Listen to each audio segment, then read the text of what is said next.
लालू यादव परिवारवाद करते हैं तो डंके की चोट पर परिवारवाद करते हैं। अपने परिवार को टिकट देते हैं तो कहकर देते हैं। इस तरह से ड्रामा नहीं करते कि हम परिवारवाद के खिलाफ हैं और उसके बाद आप ही की पार्टी परिवारवाद में देखिए करती नजर नहीं आएंगे। तेजस्वी यादव अगर उनके बेटे को कोई ऑफर देते हैं तो जाहिर सी बात है गठबंधन ही हो सकता है। इसके अलावा ना निशांत कुमार या ना नीतीश कुमार आरजेडी में शामिल होंगे, ना अपनी पार्टी का विलय कर सकते हैं। तो ये नमस्कार, मैं नाज़मीन खान और आप देख रहे हैं SPN 9 न्यूज।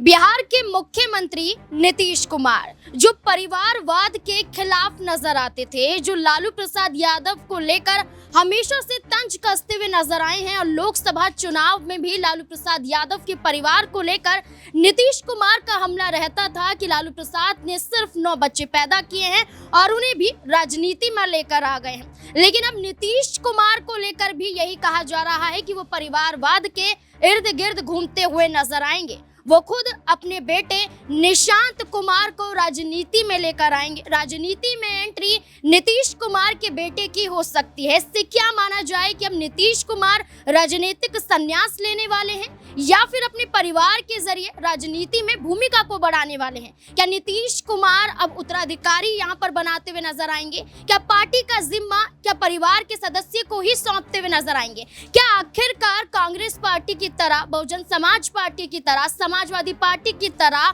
और यहाँ पर बात करें राजद की तरह नीतीश कुमार की पार्टी जनता दल यूनाइटेड को भी जरूरत पड़ गई परिवार की? क्या परिवार के सहारे ही पार्टियां चलती हुई नजर आएंगी? क्या परिवार के सहारे ही अब नीतीश कुमार भी आगे बढ़ते हुए दिखाई देंगे? इससे जुड़े हुए तमाम सवाल यहाँ पर बनते हैं। न्यूज रूम में मौजूद हैं, तमाम सवालों के जवाब खंगालने की कोशिश करेंगे। तनुज मेरे साथ मौजूद है। तनुज, क्या लगता है अब नीतीश कुमार के बेटे निशांत कुमार को लेकर जनता दल यूनाइटेड की तरफ से ही बातें उठती हुई नजर आ रही हैं कि अब निशांत कुमार को भी पार्टी में आ जाना चाहिए, राजनीति में सक्रिय हो जाना चाहिए? क्या नीतीश कुमार ये कदम उठाते हुए नजर आएंगे क्योंकि वो खुद परिवारवाद के खिलाफ नजर आए, वंशवाद के खिलाफ नजर आए, कि अपने बेटे को राजनीति में लेकर आएंगे? देखिए, अगर भले ही नीतीश कुमार शुरुआत से लेकर कहते नजर आए हैं परिवारवाद के खिलाफ, लेकिन क्या उनका जो गठबंधन है भारतीय जनता पार्टी, उसमें परिवारवाद नहीं होता?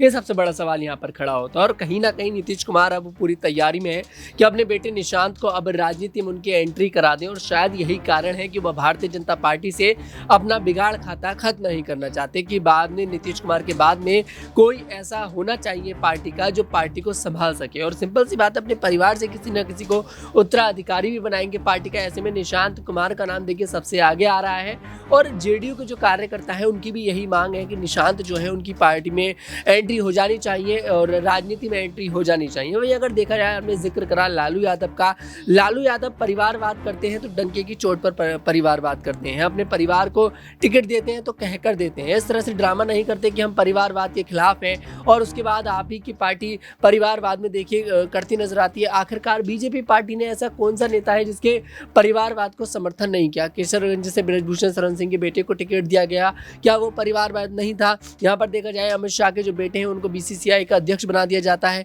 क्या वो परिवारवाद नहीं? हालांकि खुद गौतम गंभीर जो भारतीय जनता पार्टी के दिल्ली से पूर्व सांसद भी रह चुके हैं, उनका भी ये बयान था कि उन्हें क्रिकेट की बिल्कुल समझ नहीं है अमित शाह जी के बेटे के लिए। फिर आखिरकार उनको क्यों यहाँ पर BCCI का अध्यक्ष बनाया गया है, क्या कारण है? तो ये सब, यही सब परिवार होता है, परिवारवाद होता है। कहीं ना कहीं अपने परिवार को आगे बढ़ाने की कोशिश करी जा रही है और अब मुझे लगता है कि यहाँ पर नीतीश कुमार भी ये बड़ा फैसला करते नजर आएंगे, क्योंकि अगर देखा जाए तो जितनी बार नीतीश कुमार ने दल बदले हैं बिहार के अंदर, तो जो जनता का भरोसा है वो भी कम होता नजर आ रहा है धीरे धीरे कर। तो अब एक नए चेहरे की यहाँ पर जेडीयू पार्टी को जरूरत है और शायद यही कारण है कि नीतीश कुमार अब अपने बेटे निशांत कुमार की एंट्री राजनीति में कराते नजर आएंगे। नाज़रीन, देखिए, बिल्कुल, अब निशांत कुमार अगर राजनीति में एंट्री करेंगे तो क्या 2025 में होने वाले विधानसभा चुनाव में कोई चुनाव लड़ते हुए नजर आएंगे? क्योंकि अगर राजनीति में एंट्री करनी है तो चुनाव तो कहीं ना कहीं लड़कर ये साबित करना पड़ेगा कि आप जनता के बीच कितने जुड़ते हुए नजर आते हैं। अब यहाँ पर आश्रुति मेरे साथ मौजूद है। आश्रुति, क्या लगता है निशांत कुमार की बात जो बार बार यहाँ पर उठती हुई नजर आ रही है, जहाँ जनता दल यूनाइटेड के नेता यहाँ पर उठाते हुए नजर आ रहे हैं, नीतीश कुमार की तरफ से ये कुछ नहीं कहा जा रहा है क्योंकि वो खुद परिवारवाद के खिलाफ नजर आए, लेकिन अगर राजनीति में उतरते हैं तो क्या 2025 का विधानसभा चुनाव लड़ते हुए नजर आएंगे? देखिए, 2025 का विधानसभा चुनाव देखें कहीं ना कहीं बिहार में एक अलग इस समय और इस वक्त के हिसाब से अगर आप देखें लोकसभा चुनाव के बाद बेहद दिलचस्प कहीं ना कहीं बिहार का जो 25 का विधानसभा चुनाव है होगा, क्योंकि दिल्ली के बाद बिहार पे ही सबसे ज्यादा जो इस समय है वो नजरें टिकी हुई है। बात नीतीश कुमार की करें तो मुझे ऐसा लगता है नीतीश कुमार को इस समय कहीं ना कहीं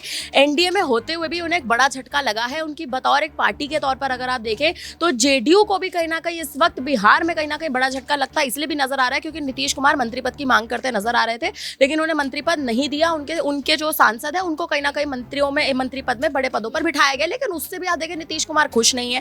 तो उनके बेटे की अगर इस समय राजनीति में एंट्री होती है तो इसका मतलब आप समझे कहीं ना कहीं आने वाले समय में वो जेडीयू पार्टी छोड़ने की तैयारी कर रहे हैं और छोड़ के अपने बेटे को कहीं ना कहीं बिठाने की तैयारी कर रहे हैं। मुझे लगता है बेटे के हाथ में अगर वो कमान सौंपेंगे तो वो सबसे बड़े परिवारवाद का मुद्दा उठाएंगे, जिसके खिलाफ वो हर बार बोलते रहते हैं। बृजभूषण शरण सिंह का अगर आप मामला देखें, उन्होंने भी कहीं ना कहीं परिवारवाद करा। भारतीय जनता पार्टी परिवारवाद करती आई है और उस पर ही वो कहीं ना कहीं मुद्दा बना के विपक्ष पर निशाना साधती है, लेकिन विपक्ष पर निशाना साध के आप करेंगे क्या? क्योंकि आपकी ही पार्टी में आप देखें कहीं ना कहीं जिस हिसाब से परिवारवाद का जो मुद्दा एक लंबे समय से चलता आ रहा है, विपक्ष अगर आप पे हमलावर है तो कहीं ना कहीं एक वाजिब है आप पर हमलावर होना।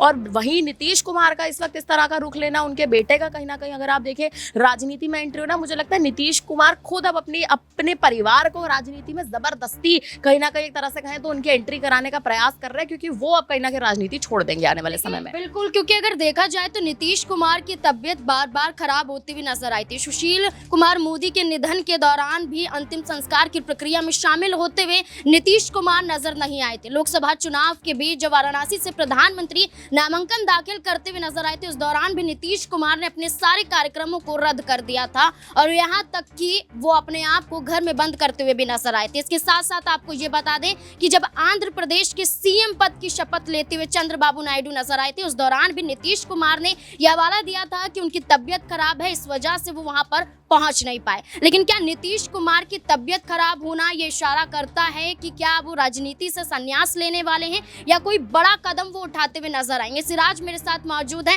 सिराज, जिस तरीके से देखा गया कैबिनेट विस्तार होता हुआ नजर आया, कैबिनेट विस्तार के दौरान नीतीश कुमार की नाराजगी देखने को मिली, एनडीए से खफा नजर आया और ये कहा गया कि बड़े विभाग यहाँ पर भारतीय जनता पार्टी ने अपने खाते में कर लिए। नीतीश कुमार की मांग कम से कम यहाँ पर 3 से 4 सांसदों को मंत्री बनाने की थी, लेकिन यहाँ पर सिर्फ 2 ही सांसदों को मंत्री बनाया जाता है और एक को केंद्रीय मंत्री यहाँ पर बना दिया जाता है। तो क्या नीतीश कुमार की ये जो नाराजगी है, इसी नाराजगी के चलते अब उनके बेटे की यहाँ पर एंट्री होती हुई नजर आ रही? जी देखिए, मुझे लगता है ये चीज़ें जो है हमेशा से फिक्स रही हैं और जाहिर सी बात है जिस तरीके से अब मौजूदा जो राजनीति रही है देश की, इसमें ये परिवारवाद महज एक आरोप बनकर रह गया है। अब जाहिर सी बात है, आप देखिए कि चाहे हम कांग्रेस की बात करें या फिर भारतीय जनता पार्टी की बात करें या फिर जो है चिराग पासवान की पार्टी की बात करें, तमाम जो पार्टियां हैं ये कहीं ना कहीं अपने ही परिवार को मौका देती है। चाहे समाजवादी पार्टी की बात करें, आरजेडी की बात करें, तमाम वो फहरिस्त है जहाँ पर आप देखिए कि नीतीश कुमार की अगर हम बात करें तो नीतीश कुमार का जो सियासी सफर रहा है, सब उन्हें जो है पलटू राम से संबोधित करते हैं, लेकिन उनके संघर्ष को कोई नहीं जानता। और जाहिर सी बात है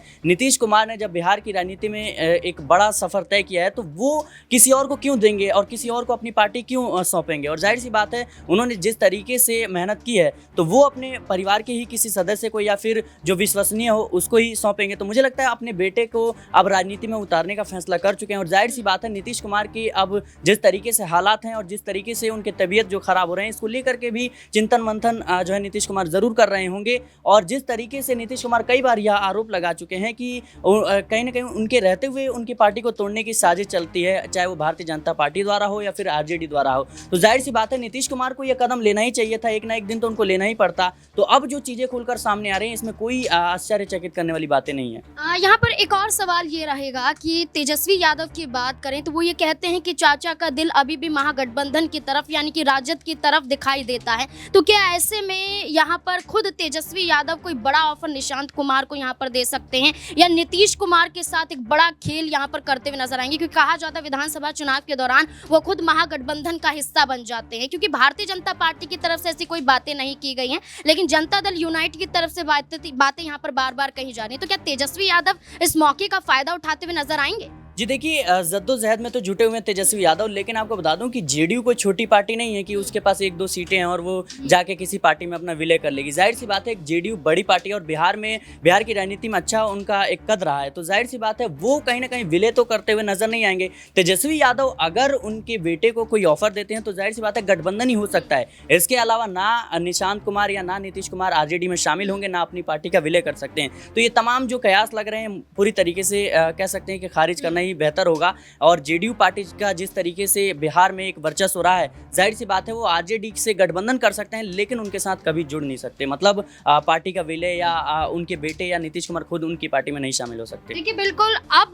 लोकसभा चुनाव बीत चुका है और आगामी विधानसभा चुनाव की तैयारियां काफी तेज होती हुई नजर आ रही हैं। ऐसे में तेजस्वी यादव का दावा और जनता दल यूनाइटेड यानी कि जेडीयू पार्टी की तरफ से निशांत कुमार को लेकर ये दावा करना कहीं ना कहीं ये दर्शाता है कि क्या मुख्यमंत्री की कुर्सी पर भी वो काबिज होते हुए नजर आएंगे। इस पूरे मुद्दे को लेकर आपकी क्या राय? क्या निशांत कुमार की राजनीति में अब एंट्री होगी? क्या परिवारवाद भी जेडीयू में अब देखा जाएगा? क्या नीतीश कुमार जो आरोप लालू प्रसाद यादव पर लगाते हुए नजर आ रहे थे, क्या अब वो शांत होते हुए दिखाई देंगे? इस पूरे मुद्दे को लेकर आपकी क्या राय? कमेंट सेक्शन में जरूर बताएं। देखते रहें SPN9 न्यूज़। धन्यवाद।